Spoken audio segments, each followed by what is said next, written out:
Folks, we're back at the 2024 New York International Auto Show. We're not here on a media day, so in a little bit it's about to get extremely crowded, but we're taking you along with us, and we're gonna have a good day.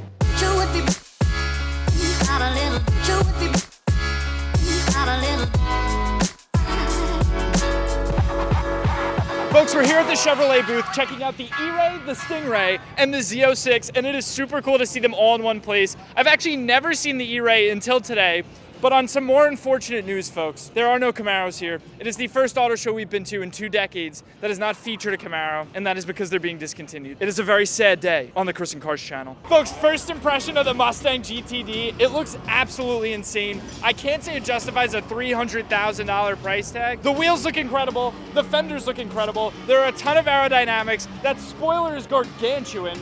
I mean, it looks fantastic. But it looks fantastic for about 150 grand. We're here at the Michael Strahan booth, and he might be one of the most low-key supercar collectors. He has this Daydream R on display, and right next to it, he has a red LM002. Who would have thought Michael Strahan had a Rambo Lambo? Folks, next to Michael Strahan's collection, you'll find Tracy Morgan's LaFerrari with tire stickers and a yellow little tree. This might be the first time in history that a little tree has been placed in a $3 million LaFerrari. Thank you. Nice to meet you. Love the video. Thanks so much. Folks, this Rolls-Royce Spectre right here, it's no regular Spectre.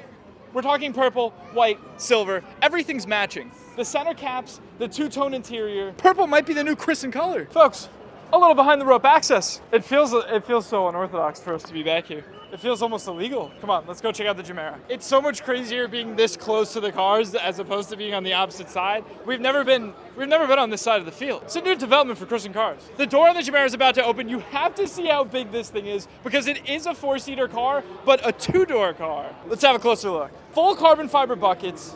Like I said, 4 seats, and each person has 2 cup holders. It might be the most practical car under the sun, folks. All along the tub, all on the seats. It's either carbon fiber or Alcantara. That's it. Only 2 materials. Wow. Not only does this car have 4 seats, 8 cup holders, and room in the back for your custom Koenigsegg luggage, but it has a twin-turbo V8 with an electric assist that's gonna make 2,300 horsepower. The gentleman was asking me where the charge port on the Rimac Nevera is, and I'm not too sure. I have no idea. I was trying to find it, but I'm uneducated.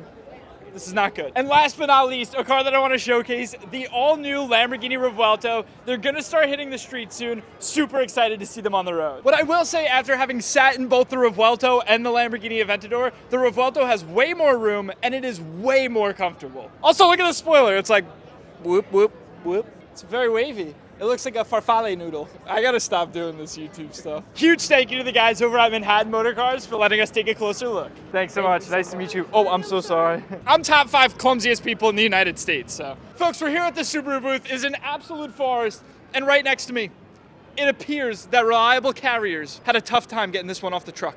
I'm just kidding. It's supposed to be for like crash test ratings to show that they're okay. They had to specify, for your safety, do not touch the vehicle. Like, it's gonna get in any worse condition than it already is. I can't say that I'm a diehard Subaru fan, but this booth has to be the best display at the entire show. 2 years ago, we saw this car at the Philadelphia Auto Show, and I called it Ken Block's car, and I got absolutely flamed in the comments. So I'm not gonna make the same mistake. Oh, that's awesome. We love it, man. Thank you, man. Thanks, guys. For the last few years, I've been seeing a ton of off-road build Lexus GX460s because they're super off-road capable, but also super luxurious. So it's very cool to see Lexus taking some notes. Folks, Genesis is completely stepping up their game, starting off with this G80 Magma. I don't know a ton about it. They're only making a few units, and I think they're already all spoken for. Next up, we have the Graham Berlinetta concept, which unfortunately probably will never come out or hit the streets, but it's a super cool staple as to what's to come for the brand. Another cool compact SUV, this GV60 Magma, has a really cool little spoiler. It has air disc wheels, and from the front, it kind of looks like if Koenigsegg were to make a little SUV.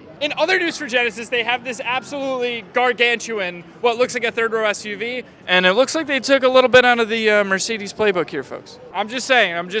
How you doing? Doing well. Nice to meet you. Folks, the Hyundai Santa Fe took probably the biggest 180 in automotive history here. It used to just be like a regular full-size SUV, and now it looks like a Ford Flex. And it has little H's in the headlights, in case you didn't know it was a Hyundai. they're reminding you. We found the Audi booth. It's tucked away here in the corner. It is a little bit small, but folks, this might be the last time at an auto show we see an Audi R8. More unfortunate news. We lost the Camaro. We lost the Audi R8. What's next? Somebody came up to me today at the show and said, aren't you the guy who climbs in and out of trunks? I might be. No, come on, we can't. Stop. We can't. Let's be respectful here. We're at the New York International Auto Show. It's international, folks. Breaking and entering, checking out a hand-painted McLaren 600 LT. Might be the first in history. I don't know of any other hand-painted 600 LTs. Oh, it's currently being hand-painted. There we go. It's currently, I'm sorry to interrupt. I'm sorry to interrupt. You're good. I'm having fun. Very cool. I'll keep it going. Yeah. Senna seats. I'm gonna try. The Senna seats are the coolest seats, but notoriously uncomfortable, so we're gonna see. Nice and graceful here, folks. Nice and graceful. Oh boy, all right. A little snug. And I'm like 150, but it's snug, folks. If you hit one pothole in this car, the seat is just gonna break your tail fin. It's breaking your tail fin. They're not forgiving. They're not. There's a little bit of like padded material here, hard as a rock, and then it's just carbon fiber bucket. That's it. Those are the Senna seats, folks. The first floor covered all of the manufacturer cars, and now we're on floor 2 to check out the exhibitors' fully modified supercars. Got my fingers on the post, avocado and toast, leather seats, jet plane, always ready to go. Catch a suntan on the roof of the yacht, a penthouse elevator, take us up to the top. Starting off with this Christian car spec, Huracan LP610 on tuner wheels with a big spoiler in the back. Might be a carbon fiber spoiler, but I'm impressed here. I didn't think tuner wheels would work on a $300,000 Lamborghini, but they do. Folks, we have now made it to the Supra section, which is home of almost a dozen different Supras, but one that I want to point out in particular is this Mark V, with quite possibly the world's widest hips. We've seen some wide hips on the channel, folks, but these might be the widest. Two things to unpack here. We have quite possibly the shiniest Lamborghini Huracan Evo wrap job. But if you think that's crazy, I'd like to point your attention to this WRX that is flashing just a tremendous amount of front. Oh my God. I thought this was like tuner, like modified cars. What is a Jaguar XJ220 doing here? A fully stickered out Jaguar XJ220. If anybody in the tri-state area has one of these cars that jumps up and down, I am dying to go for a ride in one. So please contact us, chrisandcarsinquiries@gmail.com, and we would love to connect. And also, this particular one has a golden bicicleta on the back of it. It's a serious ride, folks. On today's installment of things that are completely unnecessary, we have a Tesla Model 3 with a bright orange roll cage in it. It's all-wheel drive, folks. It's all-wheel drive. And the whole bottom of the car is a big battery, so you better believe it's hooking. Thank you. Nice to see you too. How you doing? How are you? Good. The FRS, in my opinion, is one of the coolest looking entry-level sports cars. If only they just had like 120 more horsepower, I think it'd be one of the coolest cars. Earlier I talked about how cool it was that Lexus is taking the GX and making it more off-road capable, but before they did that, this is what people did with their GX 460s. Folks, the New York Auto Show is looking up. Chevy let us down slightly because they discontinued the Camaro, but right in front of us, a very, very customized 6th-gen Camaro with a roof rack. Look at the roof rack on that thing. This thing is cool. Should I do mine like this? Folks, we've seen Starlight headliners, but have you ever seen a Starlight trunk liner? Folks, we have here a Honda Civic Coupe. I thought this was part of the podium, folks. It is, in fact, the front splitter of the vehicle. I don't know if it's aerodynamic or, I don't know, I really don't know what it is. Folks, that just about wraps it up. We saw some awesome manufacturer cars, some really cool customized cars, and we even went behind the rope of the Manhattan Motor Cars booth to check out some insane cars. We're gonna go eat hot dogs now. We'll see you next time. I don't know, man. It feels like just last year, a New York City water dog was $2.50.